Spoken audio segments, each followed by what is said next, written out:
Waktu dan tempat dipersilahkan. Baik, assalamualaikum warahmatullahi wabarakatuh. Waalaikumsalam warahmatullahi wabarakatuh.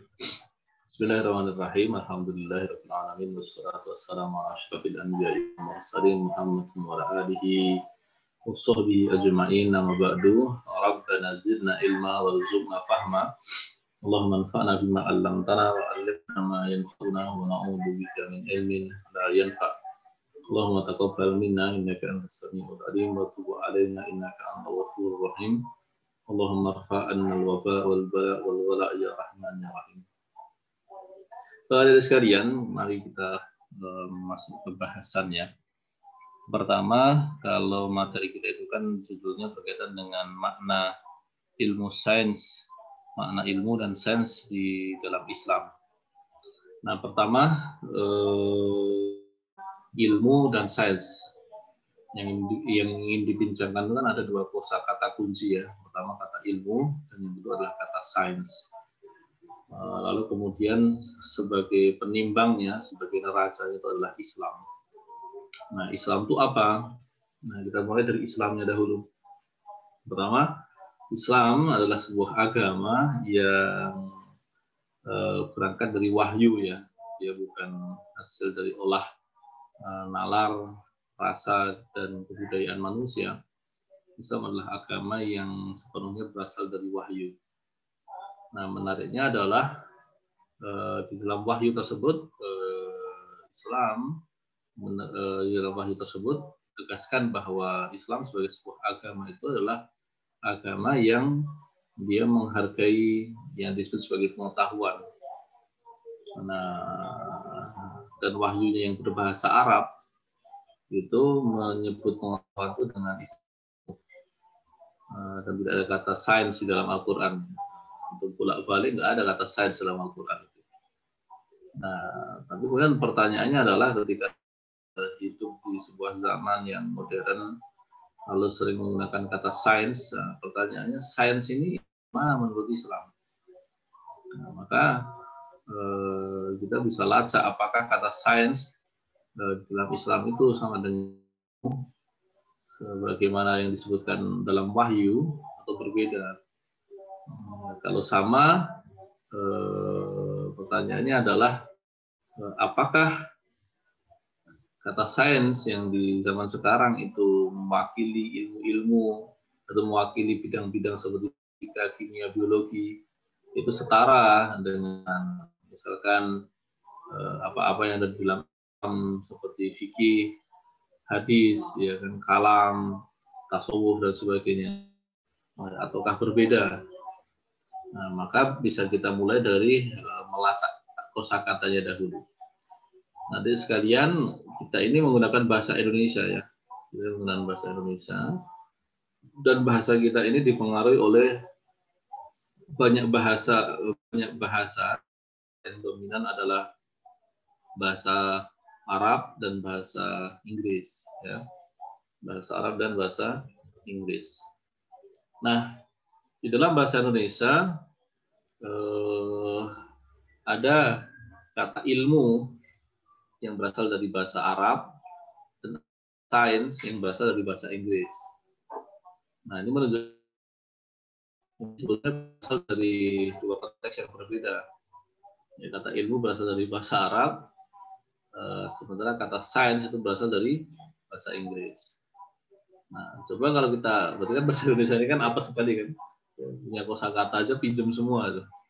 Nah, sekarang kata ilmu dan sains ini kalau dalam bahasa Indonesia asli apa?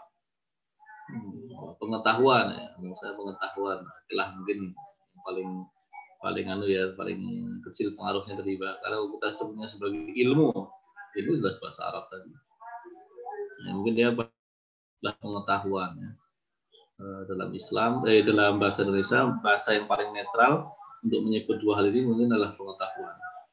Karena kata ilmu diambil dari bahasa Arab, sementara kata sains itu diambil dari bahasa Inggris. Nah, sekarang pertanyaannya adalah di dalam bahasa Arab dan Inggris itu bagaimana penggunaan dua kata itu? Nah, ternyata kata ilmu dalam bahasa Arab, ya ilm, Itu kalau dalam bahasa Inggris biasanya diterjemahkan sebagai knowledge, sebagai knowledge. Jadi dia tidak sama. Jadi kata ilm dalam bahasa Arab itu, bahasa Inggrisnya adalah knowledge. Sementara kalau science, ya, science dalam bahasa Inggris itu bahasa Arabnya adalah ulum. Bahasa Arabnya adalah ulum, bentuknya sama dia. Makanya kalau ada sekalian mencari jurusan sains itu, ini kulliyatul ulum. Jadi nyebut dalam bentuk. Berarti ini menunjukkan bahwa kata sains ini beda dengan kata ilm. Ya, karena kata ilm itu ternyata setara dengan kata knowledge. Nah, sementara kata sains itu setaranya dengan kata ulum. Nah, ini kan menarik kan, berarti kan. Nah, sekarang pertanyaan dalam bahasa Indonesianya, bagaimana ketika kenyataannya dalam bahasa Arabnya sebegitu itu, ya, apa namanya, pengetahuan dalam bahasa, dan ada kata ilm dari bahasa Arab, kata sains dari bahasa Inggris. Nah, ini cara yang paling mudah adalah mencoba mengklasifikasikan. Nah, maka dari beberapa rujukan ada sekalian, kita bisa membaginya menjadi tingkatan begitu. Masing-masingnya dibedakan. Sains berbeda dengan ilm, berbeda dengan pengetahuan. Nah, itu cara paling mudah sebetulnya untuk membuatnya lebih disiplin dalam penggunaannya. Meskipun nanti dalam penggunaan populer bolehlah kita bertumbuk-tumbuk. Nah, dia bisa bertumbuk-tumbuk. Jadi pengetahuan dengan ilmu ya, dengan sains itu adalah modus yang berbeda. 3 modus yang berbeda. Nah, pengetahuan itu apa? Nah, pengetahuan itu adalah istilah yang paling umum untuk menyebut sesuatu yang diketahui manusia. Nah, segala yang diketahui manusia disebut sebagai pengetahuan. Nah, itu disebut sebagai pengetahuan. Nah, pengetahuan itu ada yang sifatnya diperoleh secara biasa tanpa melalui proses verifikasi, tanpa melalui proses-proses yang ketat begitu, dan juga ada yang sifatnya tertib gitu. Dia bukan hanya sekedar diketahui oleh manusia ya, tapi ada bangunan, ada kerangkanya, ada strukturnya. Nah, maka kemudian pengetahuan ini kita bedakan menjadi 2, yaitu pengetahuan biasa dan pengetahuan yang sifatnya disiplin. Nah, pengetahuan yang sifatnya disiplin itulah yang kita sebut sebagai ilmu. Nah, ini sudah ada bedanya kan, pengetahuan biasa dengan pengetahuan ilmiah atau ilmu. Pengetahuan yang disiplin atau ilmu. Nah, itu dia. Nah, adapun ilmu ini nanti ada sekalian masih bisa dibedakan. Yang pertama adalah ilmu yang sifatnya berangkat dari wahyu, ya, sangat dipengaruhi oleh wahyu. Kita nanti menyebutnya sebagai ulumuddin, ya. Terus kemudian yang kedua adalah ilmu yang sifatnya dia itu rasional, ya, sifatnya rasional.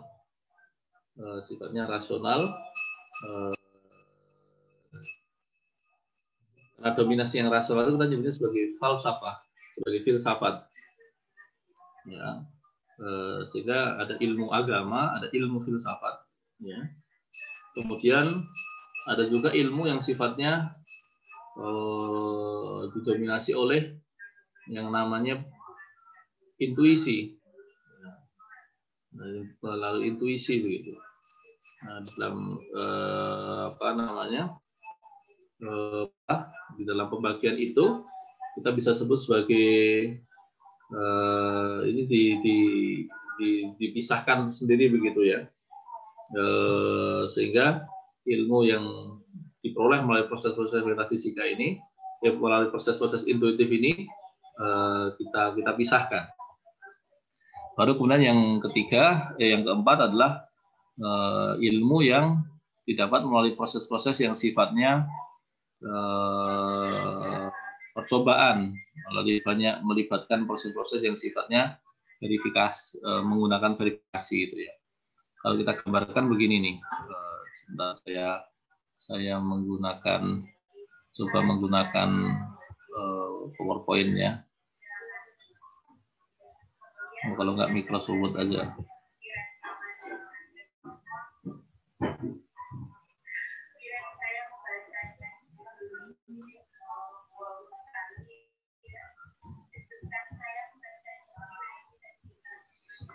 Ya, kita letakkan yang namanya smart card-nya ya.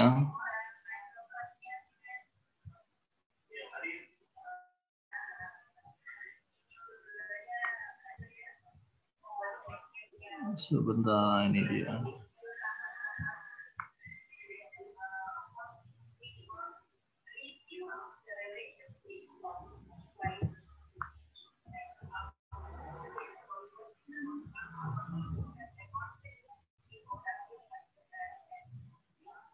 Ini dia sekalian coba tampilkan ya. Ini pembagian sederhana saja. Nanti baru kita coba maknai ya.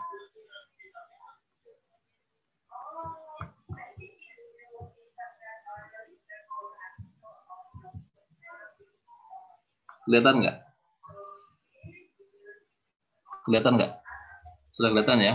Sudah, Ustaz. Ya, nanti nggak keluar gambarnya, gambari sendiri aja deh. Ya, ini nah, kita asumsikan ini yang paling umum ya, segala hal yang diketahui oleh manusia kita nyebut sebagai pengetahuan. Pengetahuan. Oke, lalu pengetahuan itu ada yang sifatnya pengetahuan biasa. Pengetahuan biasa itu jadi bukan sesuatu yang apa namanya punya bobot ilmiah yang tinggi. Nah, karena seperti itu maka informasi-informasinya bisa kita abaikan. Nah, bisa kita abaikan.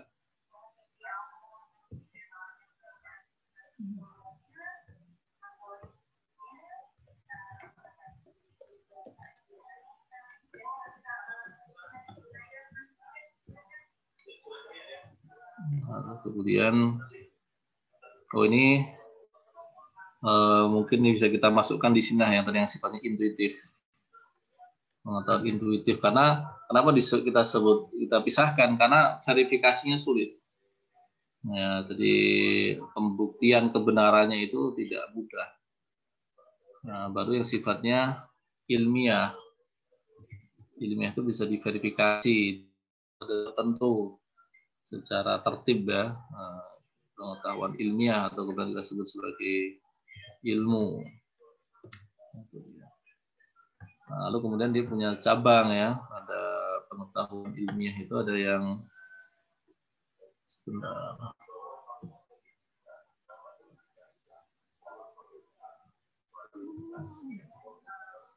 Ada yang sifatnya itu ilmu itu ada sifatnya dia banyak melibatkan pengetahuan berasal dari wahyu gitu. Dalam Islam ya, dalam Islam dia wahyu kita sebut sebagai pengetahuan agama, ilmu agama atau kita ulumuddin ya.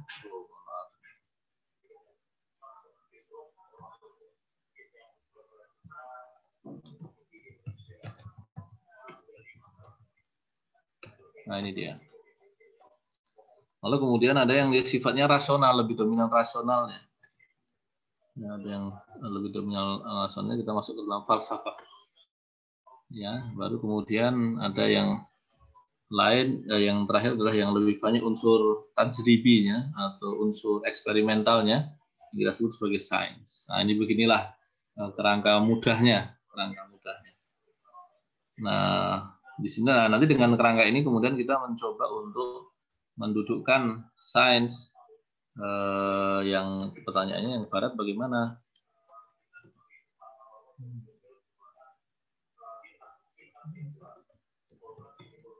Nah, ini dia. Oke, adik sekalian, ini kerangka paling mudah yang bisa kita gunakan untuk membedakan dahulu.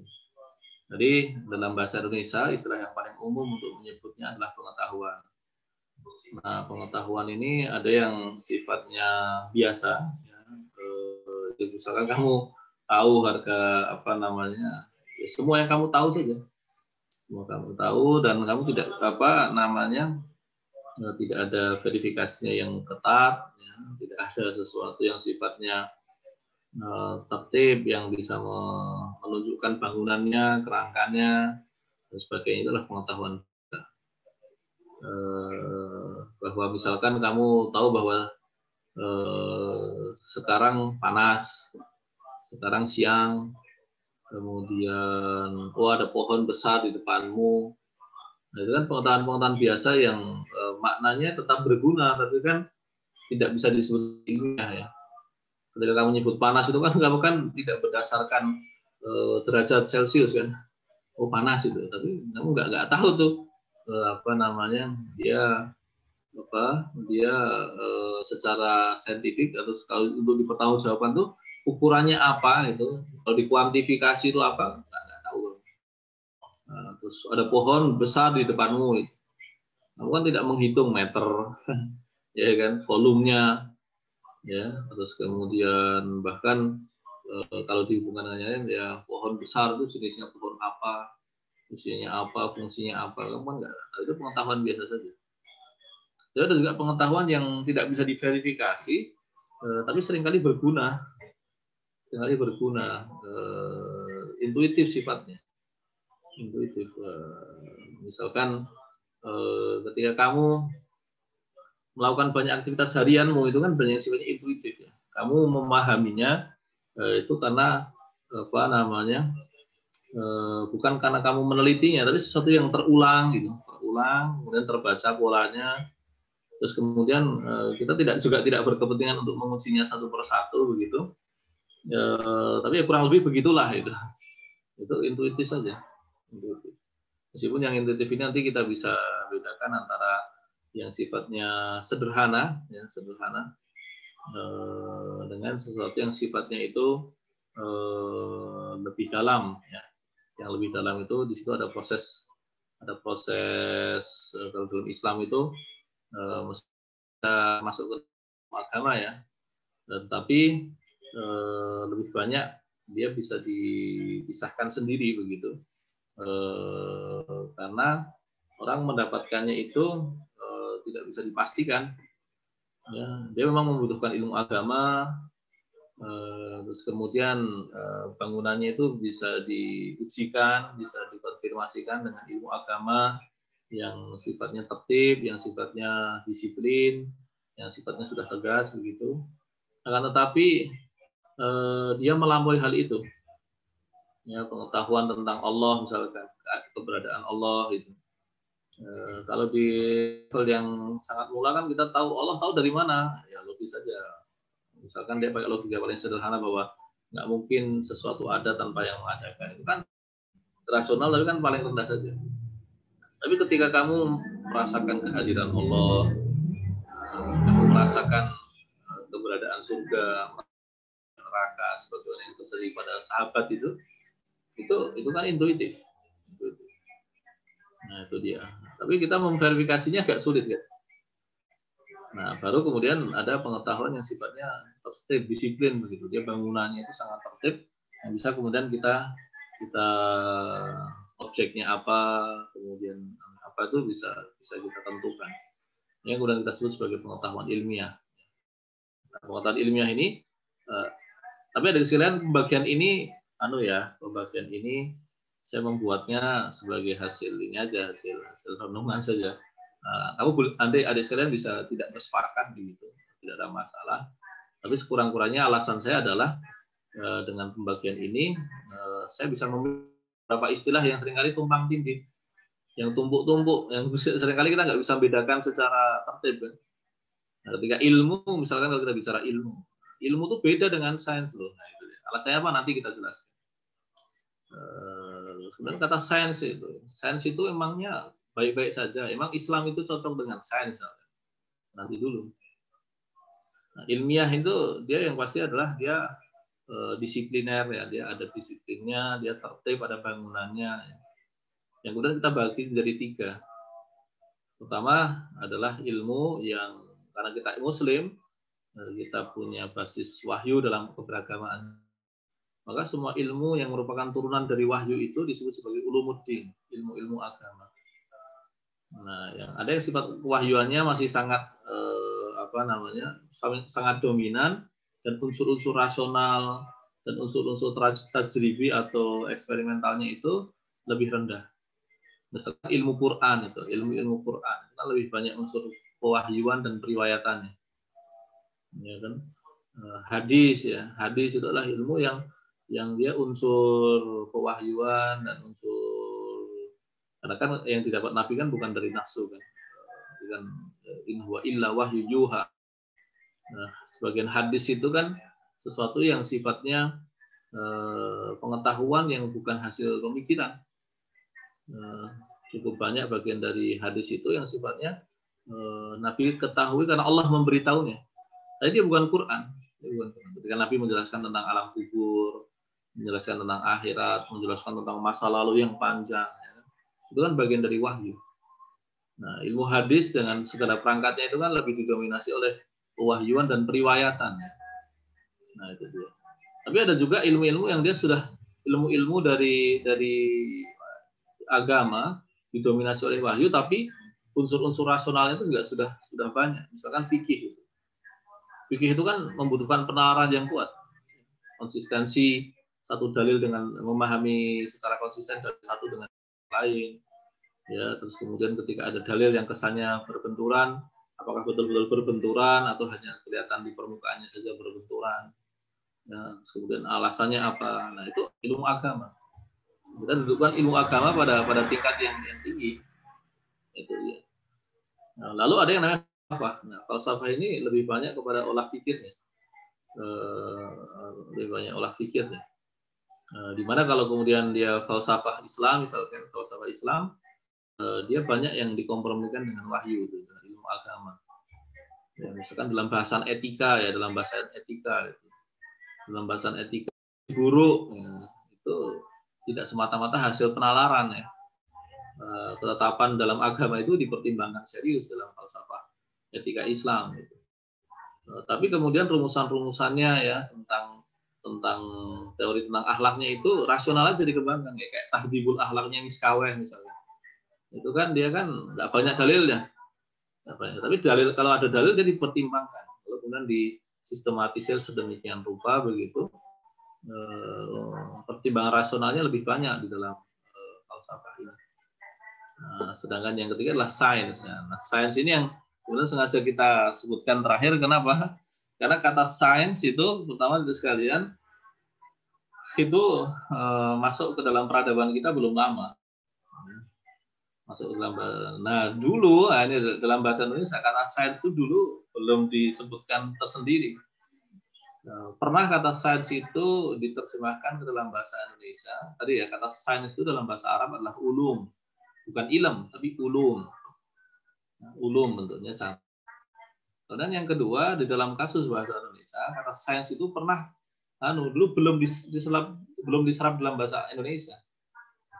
Ya, bahkan ketika diserap pun dulu pernah ditulisnya tanpa S, jadi cuma sains begitu.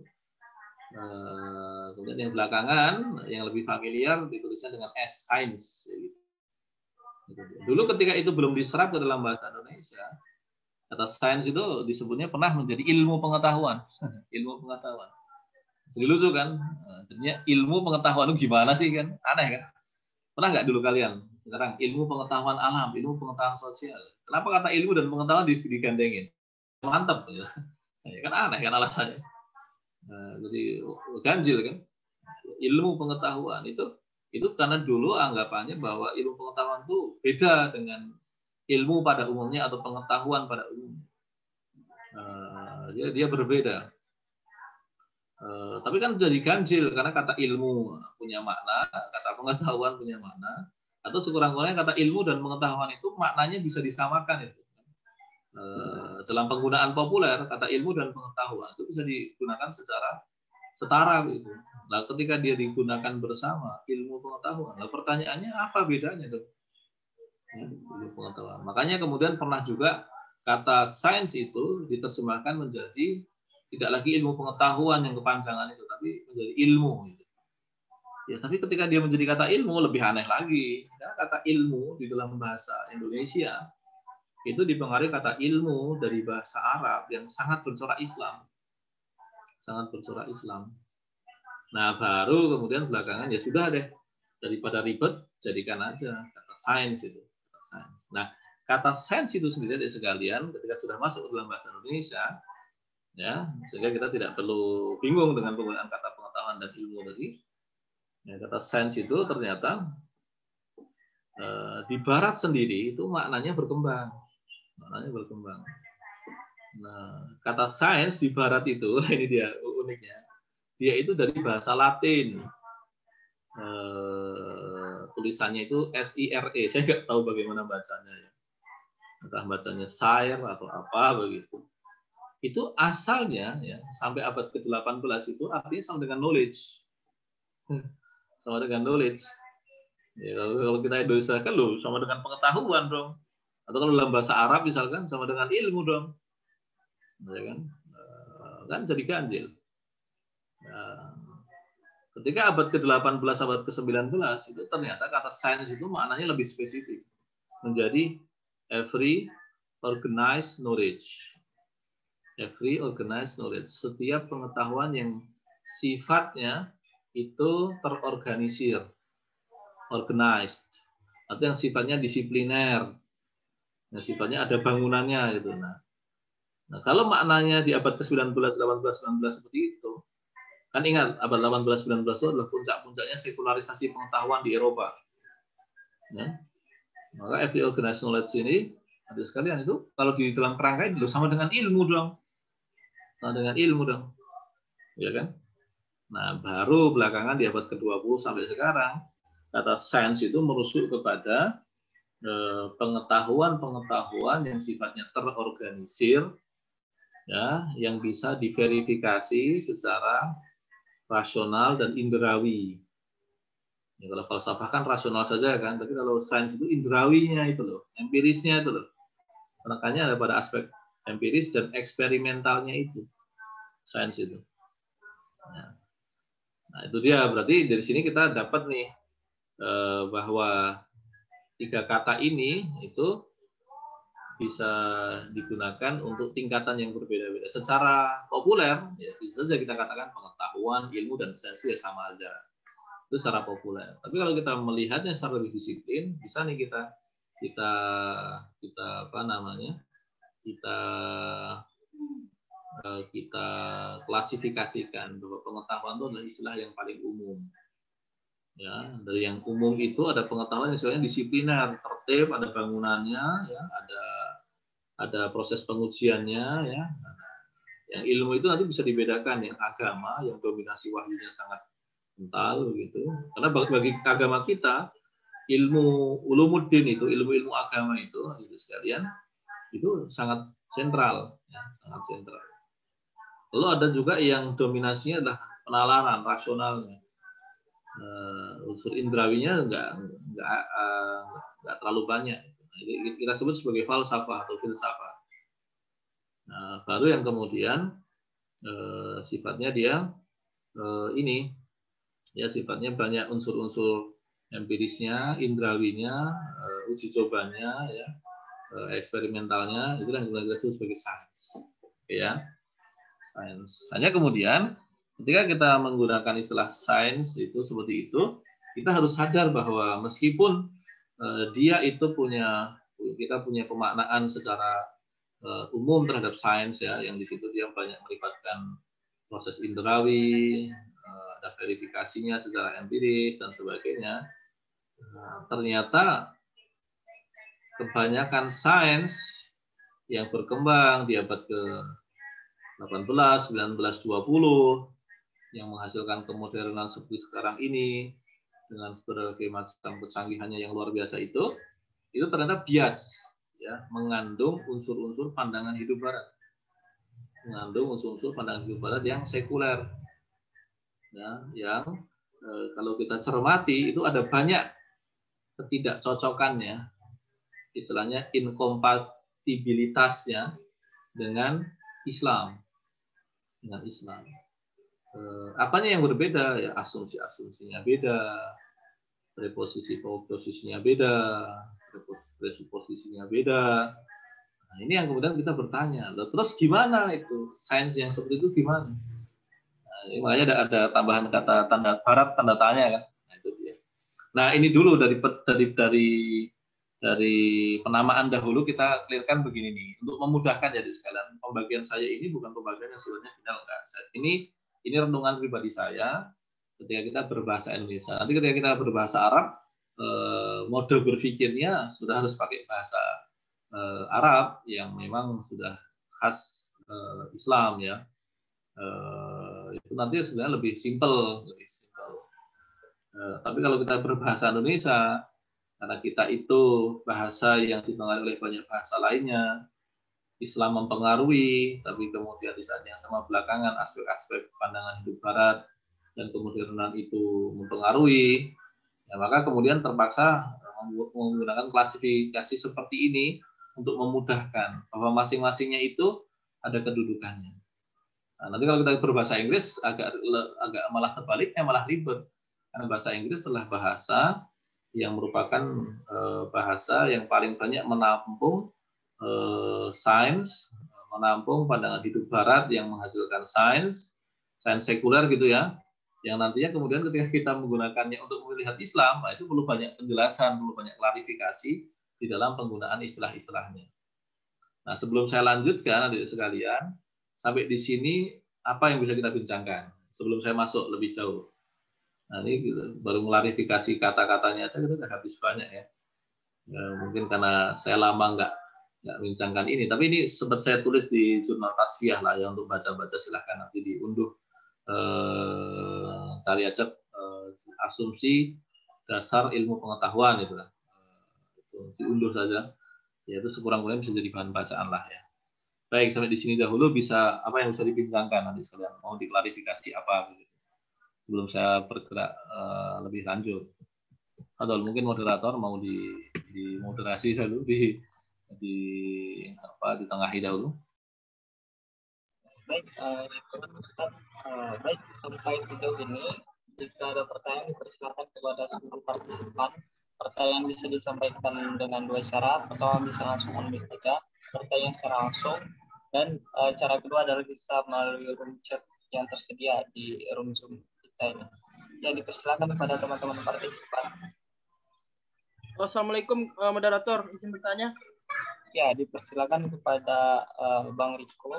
Waktu tempat dipersilakan.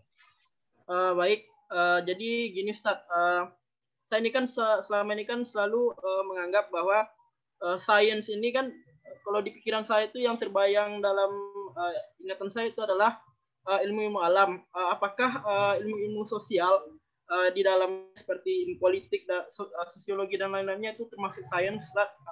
Pertanyaan saya, Ustaz. Baik, itu termasuk di kalangan ahli pengetahuan pun juga menjadi persoalan kan ya. Mungkin karena saya sedikit lebih tua dibanding adik sekalian, itu saya pernah mengalami satu masa ketika ilmu sosial itu dipersoalkan status saintifiknya. Dulu tahun-tahun 2005, 2006 itu ada pertanyaan sosiologi, itu dia masuknya sosiologi bahkan psikologi ya, padahal psikologi itu sudah banyak unsur ini ya kan, tajribi atau empiris atau eksperimentalnya kan. Itu pertanyaannya adalah dia itu science atau studies, gitu ya, science atau studies ya. Kalau science berarti dia model verifikasi yang sifatnya ketat, kemudian empirisnya, kemudian kriterium-kriterium yang sifatnya strict ya, kaku, ketat begitu, itu betul-betul ditegakkan begitu. Tapi persoalannya nanti adalah apakah bisa manusia dinilai hanya dengan menggunakan pendekatan saintifik seperti itu, ya kan? Makanya kemudian ada yang membahasakannya, oh enggak, itu lebih ke studies begitu, dan sifatnya kajian saja. Bahkan metode-metodenya pun bukan metode sains gitu. Misalkan fenomenologi, terus dan hal-hal yang berlaku dalam ilmu-ilmu sosial begitu. Makanya kemudian ada istilah jadi kayak bimbang itu, apakah dia social science ataukah social studies begitu ya. Nah, itu begitu. Nah, tapi kemudian seiring berjalannya waktu, tampaknya di Barat sendiri kan juga sudah mulai muncul pandangan-pandangan alternatif ya yang sifatnya lebih mengakomodir model-model pandangan yang sudah ada. Kalau selama ini model-model pandangan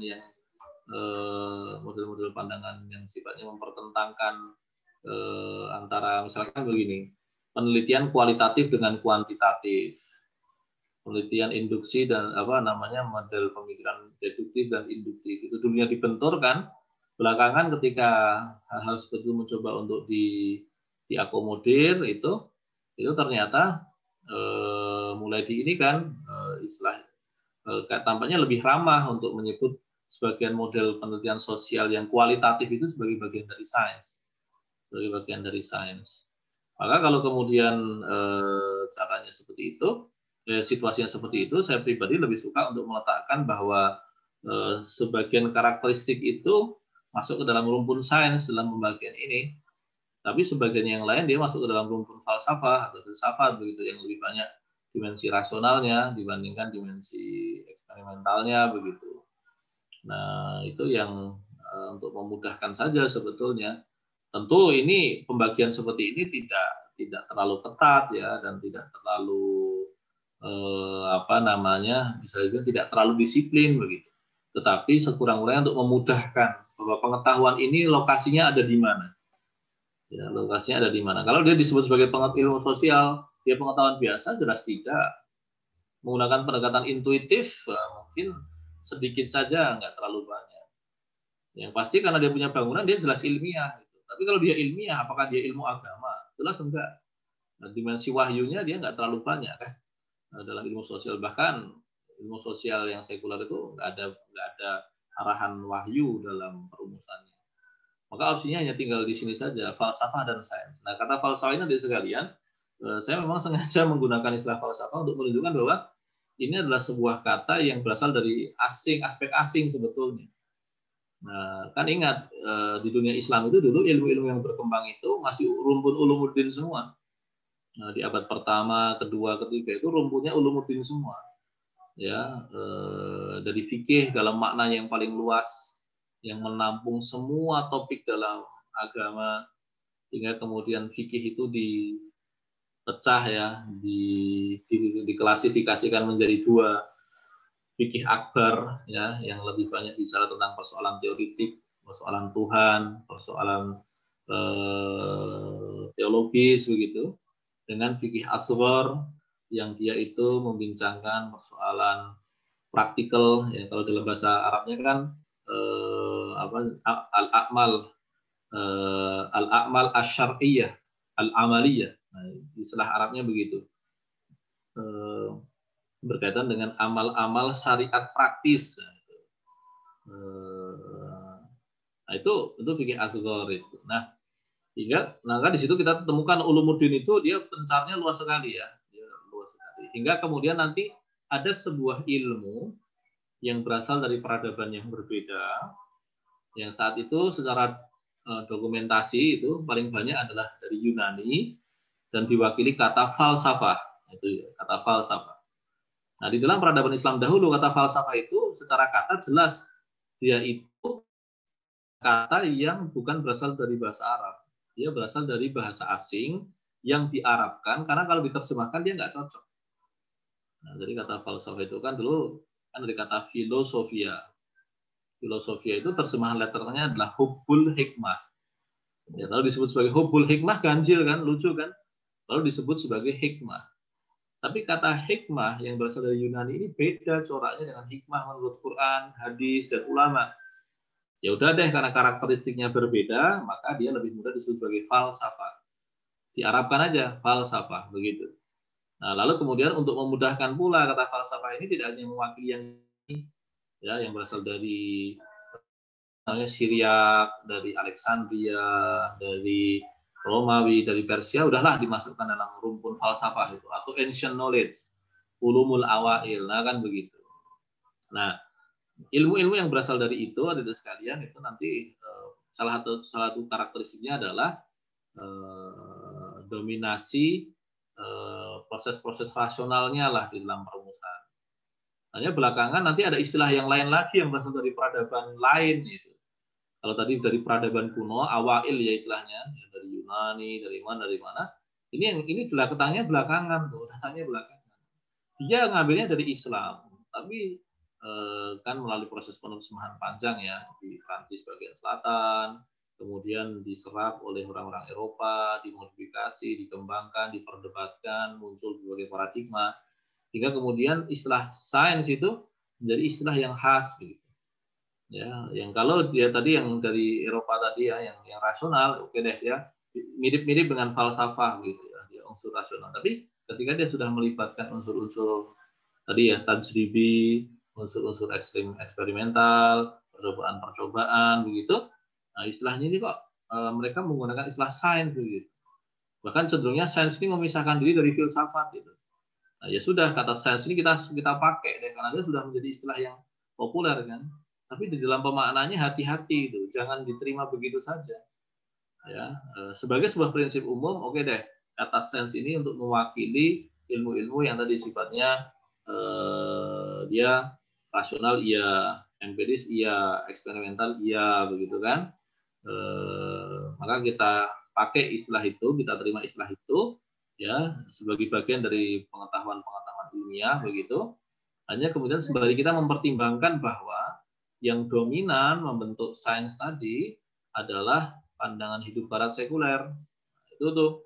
Nah, makanya kemudian kita sembari seperti berjaga-jaga. Ini sebetulnya sejauh apa sih kompatibilitasnya, kecocokannya dengan kerangka ilmu Islam kita, begitu, atau kerangka ilmu yang berasal dari peradaban kita. Nah, tadi dalam kasus ilmu sosial tadi, ya, sebagian sifatnya ya dalam proses perdebatan antara sains atau studies itu tadi, dia bisa masuk dalam rumpun sains jika lebih banyak menggunakan unsur-unsur yang sifatnya empiris begitu. Tapi kalau ketika dia lebih banyak unsur-unsur rasionalnya begitu ya, mungkin bisa kita masukkan ke dalam rumpun falsafah. Tapi yang pasti ada di dua lingkaran ini gitu. Dan ini pun adik-adik sekalian, saya tidak memisahkan secara ketat ya, ini bukan pembagian ketat begitu ya. Karena sebetulnya karena dia masih dalam satu rumpun begini, dia masih tumpang tindih juga ya. Apakah semua bagian agama itu misalkan tidak melibatkan unsur rasional? Tadi misalnya nih, fikih dan kalam itu kan separuhnya sudah seperti falsafah. Bahkan kalam tadi separuhnya dia sudah bersinggungan dengan sains. Memang ini agak tumpang tindih gitu ya, tapi dia ilmiah semua. Mungkin itulah ya di sekalian tadi, semoga bisa ditangkap lah maksud saya. Anda nggak apa-apa tidak bersetuju, tetapi alasan begitu.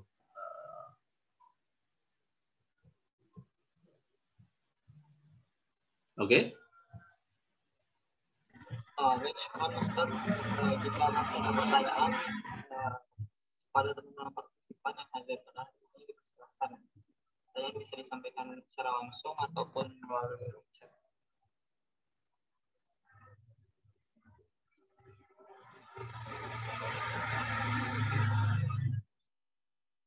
Saya lanjutkan materi atau masih pertanyaan?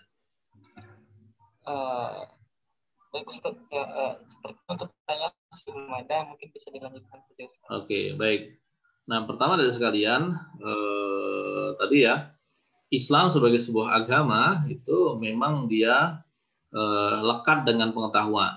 Ya, Islam sebagai sebuah agama dia lekat dengan pengetahuan. Bahkan bisa dikatakan bahwa Anda tidak mungkin menjadi Muslim yang baik begitu tanpa memiliki bangunan pengetahuan yang memadai tentang Islam. Itu dia ya. Nah, lalu kemudian bagaimana cara Islam itu menghargai pengetahuan itu ternyata bisa kita temukan di dalam banyak aspek sumber-sumber ajarannya. Ada di dalam Al-Quran, ada di dalam hadis, ada di dalam perkataan ulama, begitu ya.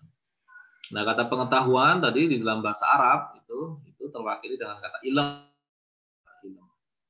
Dan kata ilm itu adalah kata yang sangat sentral dalam peradaban kita, dalam sejarah masyarakat kita. Bahkan di dalam Al-Quran sendiri, adik-adik sekalian, kata ilm itu di dalam Al-Quran itu adalah kata ketiga terbanyak yang muncul.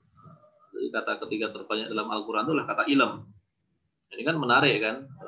Ternyata agama ini adalah agama yang memang sangat sangat menghargai pengetahuan begitu. Dia muncul sebanyak 750 kali. Muncul sebanyak 750 kali. Padahal kata terbanyak pertama dan kedua itu berkaitan dengan Allah sepenuhnya. Ya, kata terbanyak pertama muncul sebanyak 2.300-an kali begitu, sementara kata yang kedua adalah kata Rob, ya, yang muncul sebanyak 950-an kali. Nah, sehingga di sini kita akan menyadari bahwa kata ilm itu sebetulnya adalah kata kedua sebetulnya. Karena kata pertama dan kedua itu berkaitan dengan Allah. Baik Allah sebagai pribadi, ya, yang disembah, yang dimintai, yang dicintai, yang diharapkan, maupun Allah sebagai yang maha kuasa, yang memberi rizki, yang melapangkan urusan dan sebagainya itu. Nah, kalau kemudian kita membaca Al-Quran baik-baik, adik-adik sekalian, berulang gitu ya, sampai kemudian kosakata kuncinya itu membentuk kesadaran kita. Nah, kita akan dapati bahwa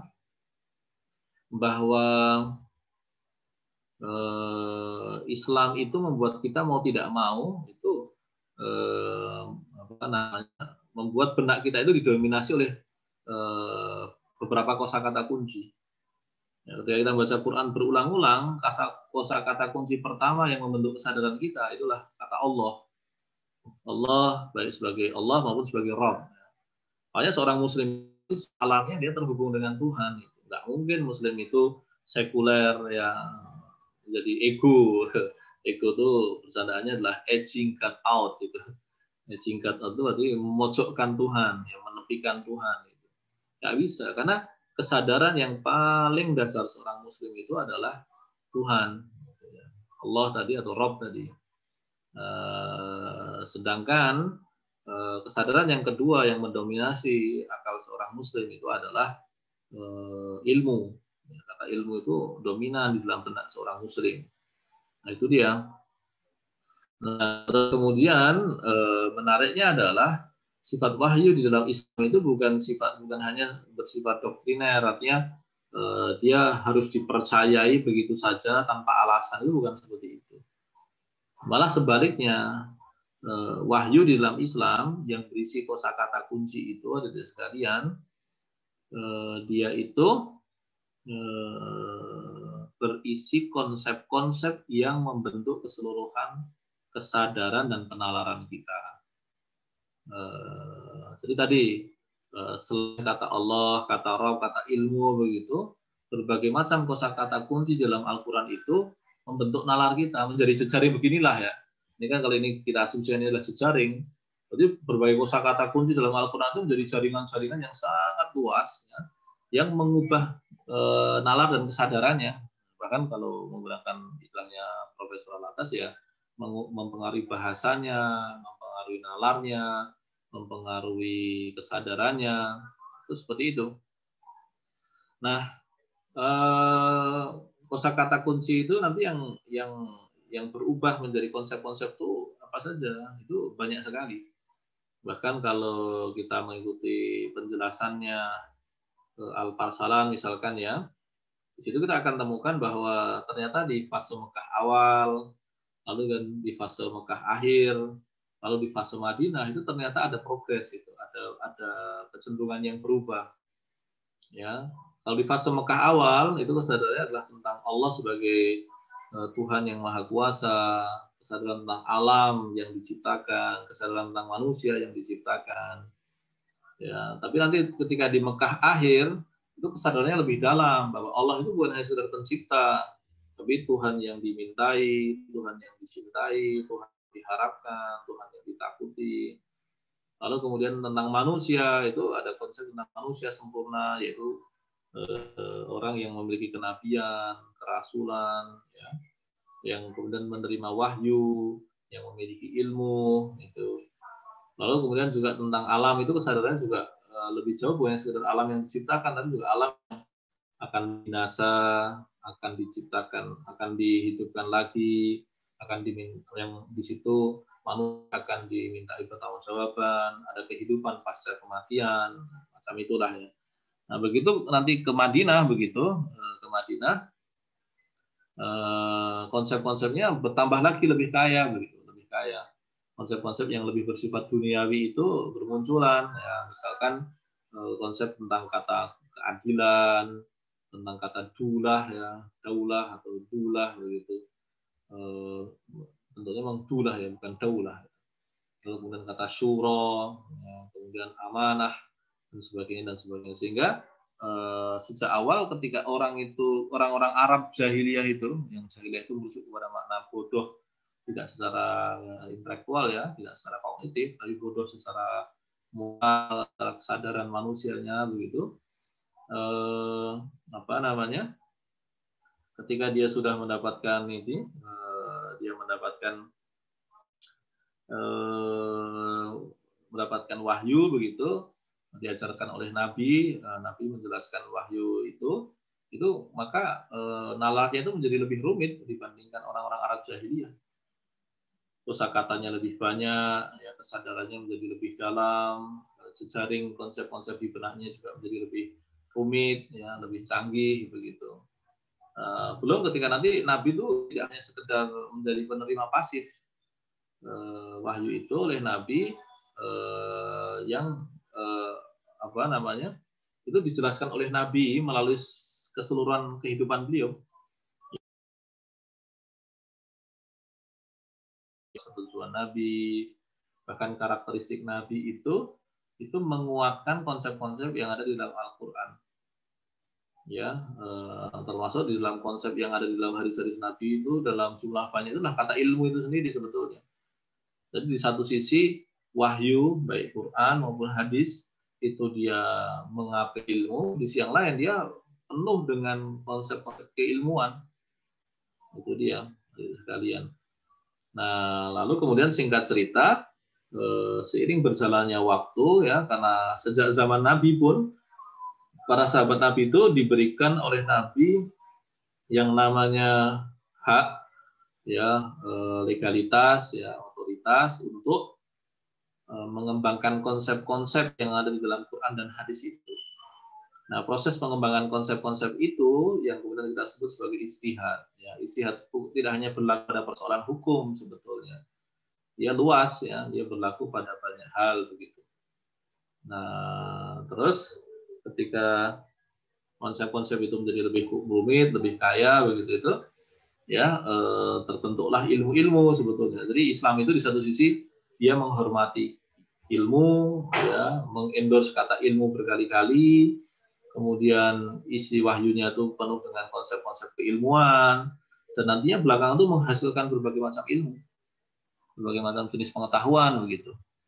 Nah, yang kemudian ketika jenis-jenis pengetahuan yang berkembang itu kita klasifikasi, itu ternyata objek-objek kajiannya itu luas, ya, objek-objek kajiannya itu luas. Objek kajian ilmu di dalam Islam itu menjadi sangat panjang begitu. Kalau sains ibarat misalkan bertumpu objeknya hanya pada hal-hal material, hanya pada benda-benda indrawi, bisa dilihat, yang bisa diraba dengan indera yang 5 begitu. Ternyata Islam tidak begitu. Objek kajian di dalam ilmu-ilmu Islam itu bukan hanya itu. Objek kajian dalam Islam itu dari yang ghaib, ya, yang ghaib, kemudian yang sifatnya rasional, ya, rasional itu berarti dia tidak tampak, ya, tapi bisa dipikirkan. Oke. Termasuk kemudian yang tadi yang tampak dan terpikirkan tadi. Kalau dalam pembagian yang ikut-ikut Yunani itu, ya, itu ada yang namanya metafisika berkaitan dengan hal-hal yang gaib, dan pendekatan persoalan metafisika dalam Islam itu beda dengan model Yunani yang sifatnya spekulatif, ya, yang sifatnya itu sifatnya itu rasional tapi tidak ada panduan sebetulnya. Maka Islam tidak begitu itu. Pertama, ketika bicara metafisika, Islam punya sumber-sumber pengetahuan yang memungkinkan akses pada hal itu ada.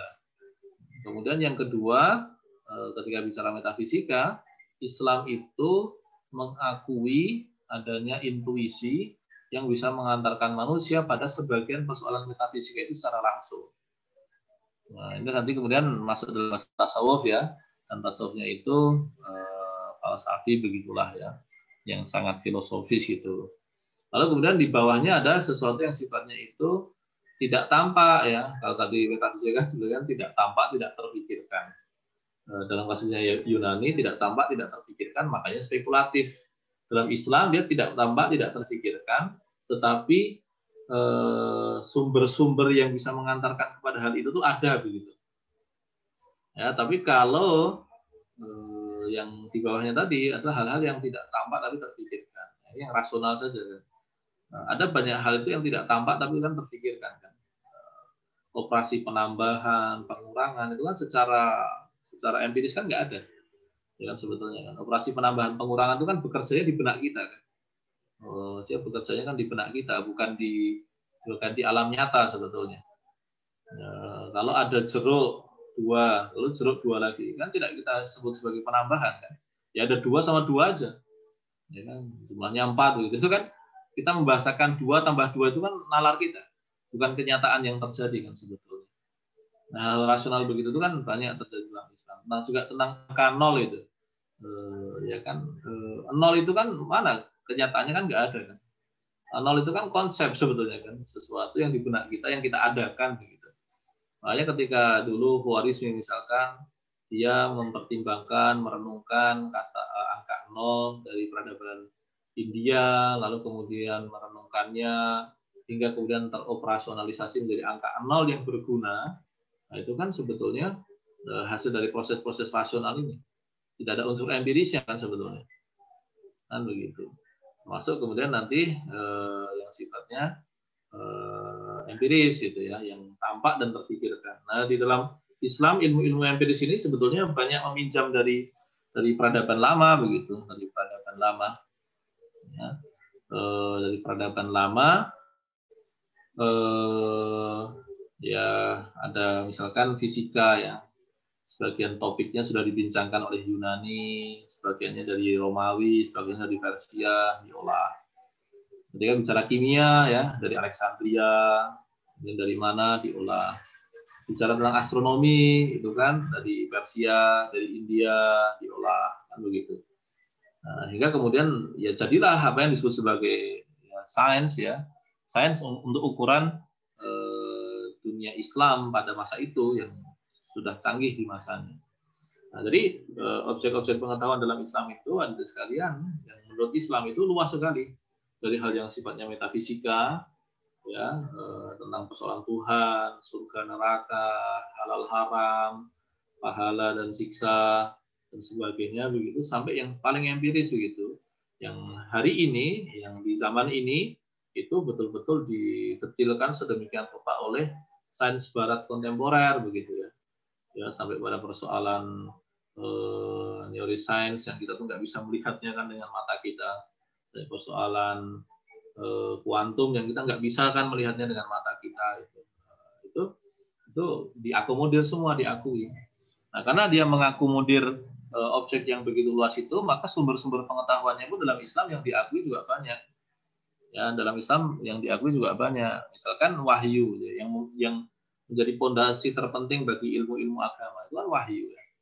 Wahyu, dan wahyunya secara mudah ya kita klasifikasikan jadi wahyu Quran dan wahyu hadis begitu ya. Nah, di mana wahyu Quran itu kata dan nanya dari Allah Subhanahu wa taala, sementara wahyu hadis itu ini untuk memudahkan saja ya, ini perbincangannya bisa panjang, tapi untuk memudahkan ada wahyu yang dia yang dia berasal dari kosakatanya dari Nabi ya, tapi maknanya itu sangat dipengaruhi atau dituntun oleh Allah Subhanahu wa taala kan begitu. Itu sumber pengetahuan Islam yang pertama yang paling penting ya, itu ya. Dan yang kedua sumber pengetahuan yang kedua adalah penalaran itu. Penalaran itu ya diakui, ya kayak Mosel tadi, persoalan nol itu, ya objeknya rasional, prosesnya juga rasional kan, ya, rasional sebagai objek maupun rasional sebagai proses itu ya diakomodir semuanya, ya kan, kan angka nol itu kan tidak melalui eksperimen kan, bahwa kemudian nanti ada ayat-ayat yang dipertimbangkan oleh Al-Khwarizmi itu nanti itu, artinya mungkin iya begitu ya, tapi proses penalaran itu jadi sangat dominan, dipikirkan, direnungkan ya,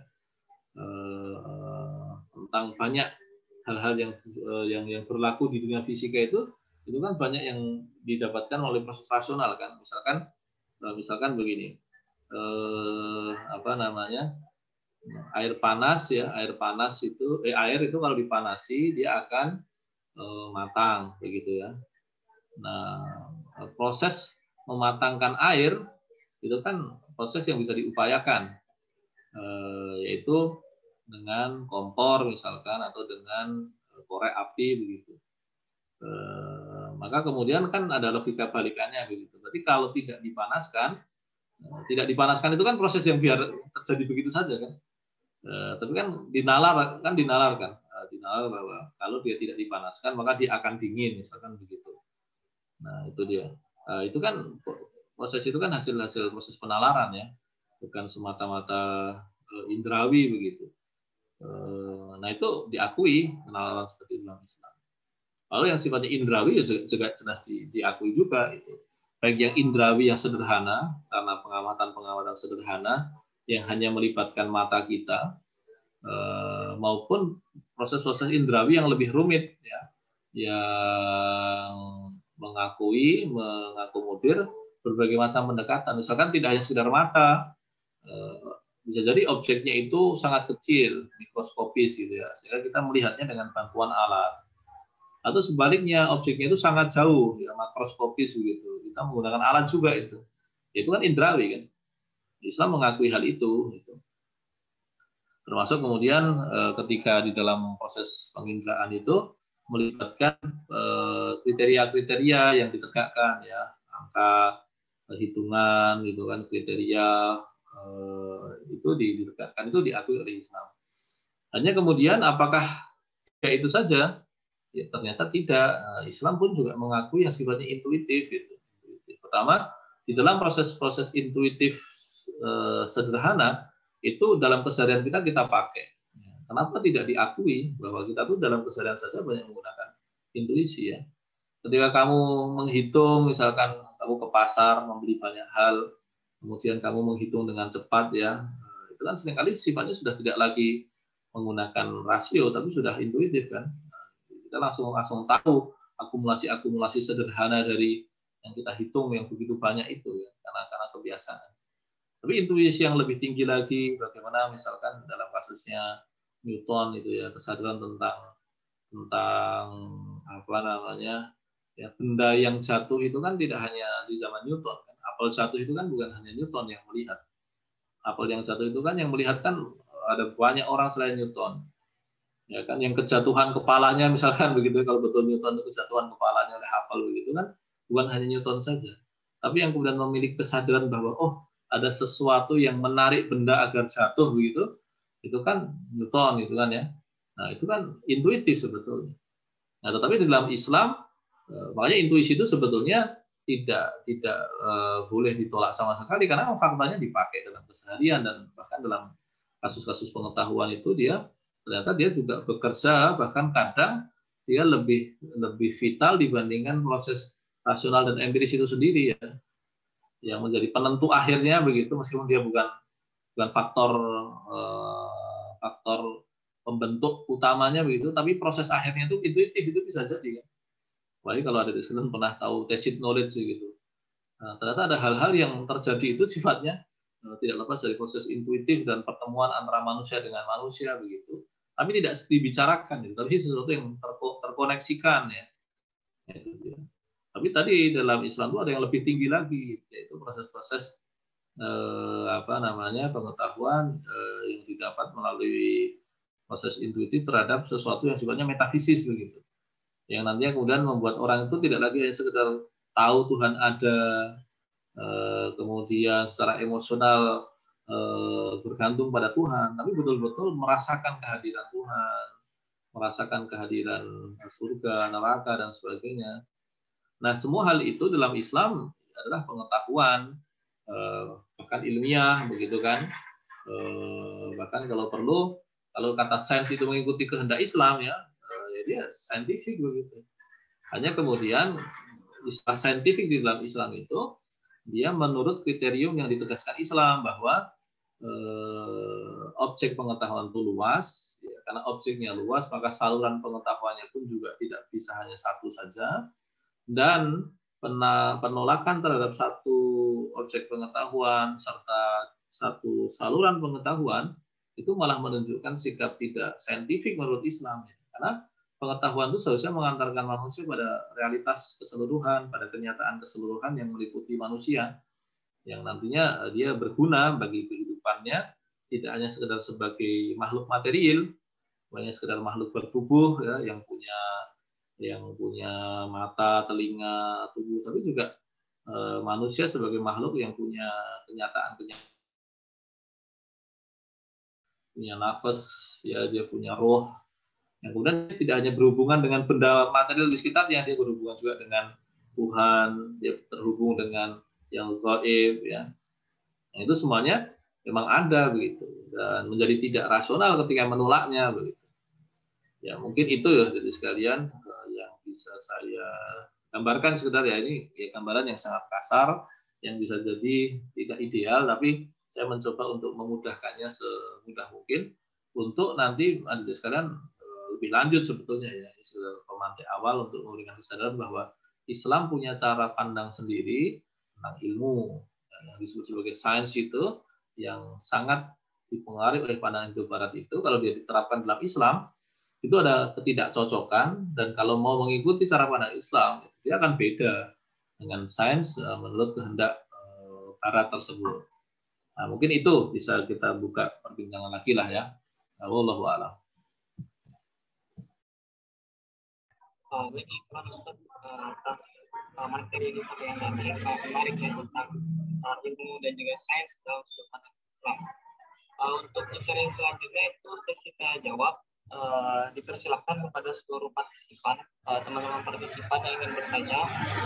Pertanyaan bisa disampaikan secara langsung, itu bisa langsung on mic aja atau raise hand, nanti akan dipersilahkan, dan juga bisa disampaikan juga melalui room chat yang tersedia. Kepada seluruh partisipan dipersilakan yang ingin bertanya.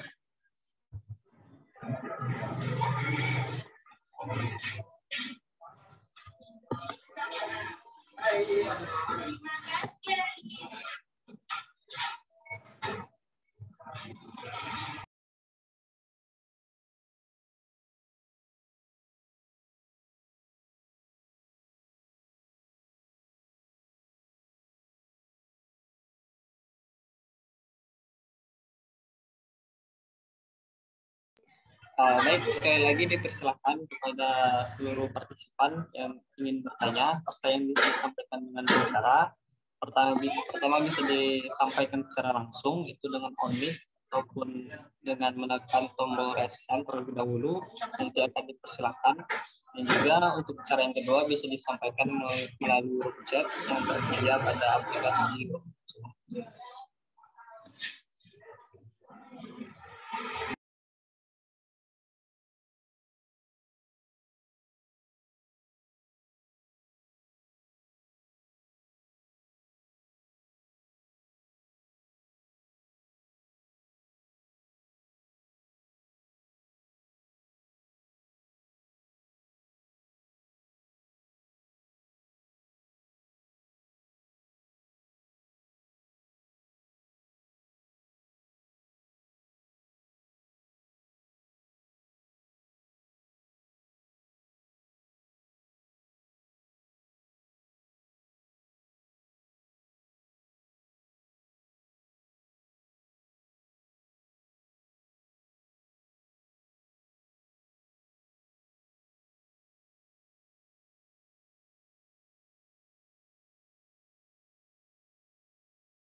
Ini tidak ada ini ya. Kalau terus santai saja sih, artinya begini ya, teman sekalian tidak bersepakat, tidak masalah, atau bisa dikonfirmasikan. Tapi kerangka tadi itu adalah pembagian tadi, saya ulangi itu dari pembacaan personal yang kita itu kebetulan karena berbahasa Indonesia ya, ada kosakata yang tumbang tindih begitu, terpaksa harus dipakai untuk sekurang-kurangnya menjernihkan dan menghindari tumpang tindih yang membuat kita jadi salah paham, itu aja sih. Hanya kemudian dalam proses penggunaan praktisnya tuh ya bisa saja tumpang tindih itu terjadi ya, misalkan ilmu dan pengetahuan, itu sesuatu yang tidak bisa dihindarkan. Jadi makanya dari sekalian di dalam proses kita menggunakan kata itu sebetulnya kita harus paham bahwa sekurang-kurangnya kata itu bisa memiliki tiga fungsi ya. Pertama, kata sebagai makna bahasanya begitu. Kata sebagai makna bahasa itu memang kita perlu agak aktif untuk mengonfirmasinya dengan misalkan dengan kamus bahasa dan sebagainya begitu kan. Dan ini kalau dalam konteks bahasa Arab menjadi sangat ketat begitu. Karena memang bahasa Arab itu adalah bahasa yang memang asal kata itu menggunakan sistem akar, ya itu dia. Lalu kemudian ada dalam makna populernya, itu dalam makna populer inilah yang kemudian seringkali kita bisa memaklumi lah ya. Ketika orang misalkan orang menggunakan kata pluralisme, tapi yang dia maksud adalah toleransi, sudahlah kita hargailah kekehnya dia menggunakan istilah itu begitu ya. Karena kan banyak kan orang menggunakan kata progresif ya. Progresif dalam makna populer sebagai kemajuan-kemajuan yang sifatnya bisa dilihat, bisa diukur, atau yang menggunakan kata rasional dalam makna menggunakan akal, pertimbangan-pertimbangan yang sifatnya masuk akal, dia kita hargai. Tapi ketika sebuah kata itu maknanya sudah mengandung unsur filsafat, mengandung unsur pandangan hidup, nah di sini yang kemudian kita perlu mengklarifikasi, meluruskan. Misalnya tadi Islam progresif. Nanti dulu kata progresif ketika disandingkan dengan Islam itu tidak selalunya bisa dibenarkan begitu. Karena di dalam Islam itu ada yang sifatnya sawabit, ada yang sifatnya itu tegas, dia tidak berubah, dan sifatnya final itu udah kelar itu. Kamu nggak bisa ngotak-atik. Meskipun ada juga yang mutaghayyirat yang bisa berubah berdasarkan situasi-situasi sekitar yang melingkupi, yang terus berkembang itu. Atau kata rasional ya. Jadi muslim itu harus rasional. Nanti dulu kalau kata rasional itu maknanya filosofis misalkan, ya kita tidak selalunya bersepakat ya, karena seorang muslim itu ternyata tidak hanya menggunakan penalaran, lebih-lebih penalaran model kartesian ya, rasional kartesian yang dia menolak metafisika, menolak kebenaran agama, menolak kedudukan wahyu. Nggak bisa muslim menjadi rasional seperti itu. Nah, pertimbangan-pertimbangan itu nanti berlaku dalam proses kita memahami kerangka ilmu kita dan sebagainya. Itu dia. Termasuk misalkan ketika kita kan salah satu tantangan berat muslim di awal abad ke-19, awal abad ke-20 dan sampai sekarang itu masih terjadi adalah terbelahnya muslim menjadi dua kelompok yang sebetulnya sangat dipengaruhi oleh model nalar ya, itu kelompok antara modernis dengan tradisionalis. Jadi sebenarnya kan nggak boleh terjadi seharusnya. Seorang modernis misalkan dia mengatakan bahwa ya kita harus melihat dunia secara lebih rasional, kemudian kita nanti konsekuensinya adalah kita mengambil dari wahyu itu apa-apa yang bisa diterima secara rasional, itu misalkan begitu ya, itu nggak bisa. Karena faktanya dalam wahyu itu ada hal-hal yang sifatnya nggak rasional. Nggak rasional dalam makna dia melampaui nalar kita. Ya, kalau kemudian kita mau menegakkan rasionalitas yang sifatnya terbatas begitu untuk wahyu, ya kita kehilangan iman kepada Allah, iman kepada yang gaib, iman kepada kitab, hilang banyak sekali kan, nah, begitu. Tapi sebaliknya ketika tapi tadi ya ini tidak menafikan penggunaan nalar di dalam proses memahami banyak hal begitu ya. Bahkan ilustrasi antara relasi nalar dengan wahyu yang bagus itu begini. Masjid dengan jalan menuju masjid itu yang penting mananya? Ya jelas masjidnya kan. Tapi sekarang pertanyaannya adalah kalau kamu dari rumah nggak melewati jalan menuju masjid, bisa sampai nggak? Ya enggak kan. Ya begitu pun antara wahyu dengan nalar begitu. Wahyu itu seperti masjid begitu. Nah, sementara nalar itu adalah jalan yang menuju masjid. Yang penting itu adalah masjidnya, bukan jalannya. Tapi kalau kamu tidak menempuh jalannya, ya nggak sampai ke masjid kan? Nah, itu ada ilustrasi begitu dari Muhammad Imarah. Lalu sebaliknya yang tradisional begitu, kita jadi Muslim itu ya pasti kita mengikuti tradisi lah ya. Baik satu tradisi kenabian, karena kalau kita nggak pakai tradisi kenabian, hanya pakai Quran toh, ya sudah kafir kan, ya kan? Karena kalau kita tidak pakai tradisi kenabian mau apa? Atau mau sholat pakai cara apa? Di Quran nggak ada kok. Di Quran itu hanya ada perintah, itu kan. Operasionalisasinya dari mana? Ya dari Nabi, kan tradisi kenabian. Tapi kemudian yang kedua, bukan hanya sekedar tradisi kenabian, tradisi keulamaan itu juga kita pakai. Misalkan antum tahu bahwa wudhu itu ada syaratnya, ada rukunnya, sholat itu juga ada syarat, ada rukunnya. Tahu dari mana? Itu tradisi keulamaan. Itu. Nah, tapi kemudian ketika menghadapi tradisi keulamaan ini, melepaskan diri dari kepatuhan yang sifatnya buta begitu, itu juga tidak mudah ya. Karena memang seperti pendulum yang tarik ulur lah ya. Kadang ketika kita menjadi rasional begitu, kita seperti terbebaskan begitu, tapi jangan-jangan keterbebasannya itu malah membuat kita jadi tidak tahu jalur-jalur yang harus kita tempuh untuk mencapai sesuatu. Sebaliknya juga ya, ketika kita menjadi tradisional, kita menempuh satu jalur yang harus kita tempuh, kita tidak bisa melepaskan diri dari kepatuhan yang mengikat kita gitu. Nah, sebetulnya itu kan menunjukkan problem kebingungan kita ya. Kita tidak mengenal tradisi kita secara baik. Di saat yang sama di hadapan kita ada tantangan yang begitu kuat ya, yang berasal dari kemodernan, dari dari dunia yang sangat semakin rasional seperti saat ini, yang sebenarnya tidak semuanya bisa diakomodir oleh Islam itu sebetulnya. Nah, itu hal seperti itu sangat dipengaruhi oleh cara kita memahami ilmu dan sains tadi ya, termasuk sebaliknya nanti akan mempengaruhi cara kita membayangkan, menggambarkan ilmu dan sains dalam benak kita. Nah, mungkin itu aja sih. Kalau nggak ada pertanyaan lagi mungkin bisa kita cukupkan, dan semoga berguna lah ya sekurang-kurangnya pembagian ini, penjelasan ini berguna bagi adik sekalian untuk memahami bahwa tadi Islam punya kerangkanya sendiri, ada hal-hal baru yang muncul yang tidak semuanya kita tolak, ada bagian-bagian yang bisa kita akomodir begitu, sembari menyesuaikan kerangka pandangan kita sendiri. Nah, mungkin itulah ya. Wallahu a'lam. Baik, syukur Ustaz atas closing statement-nya ya tadi. Ya, mungkin kita kasih waktu lagi 1 menit jika ada dari teman-teman yang ingin bertanya sebelum kita tutup poros kita pada hari ini.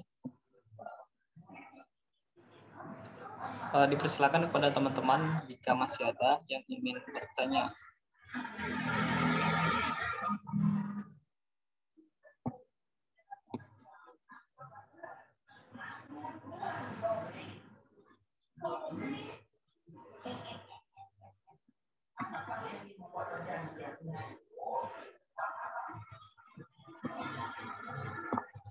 Baik, sepertinya sudah tidak ada lagi yang bertanya. Ya, cukup paham ya terkait apa tadi yang disampaikan oleh Al-Ustadz. Baik, langsung saja ke acara yang selanjutnya untuk penutup. Marilah kita tutup poros kita pada hari ini dengan melafazkan Alhamdulillahirrahmanirrahim dan disempurnakan doa kafaratul majelis.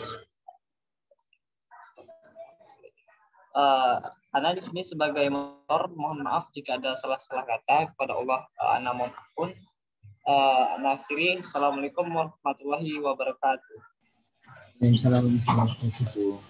Syukur khairan. Syukur Ustaz.